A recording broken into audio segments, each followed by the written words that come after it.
In this video, I am going to show you how to download Adobe After Effects for free on PC and Mac.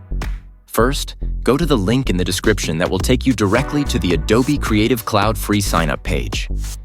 Click on the option that says Start Free Trial. You'll be presented with three options: individual, business, and student teachers. Choose the business option, which offers a 14-day free trial, and then click Continue. Enter your email address and continue. Fill out the required information, including your card details. But don't worry, Adobe won't charge you until the free trial ends. Once you've completed the free purchase, a screen will pop up saying, "The free trial has started." Next, open a new browser tab and search for Adobe Creative Cloud app download. Click on the first link and download the Creative Cloud app. After it's downloaded, install it and open the app.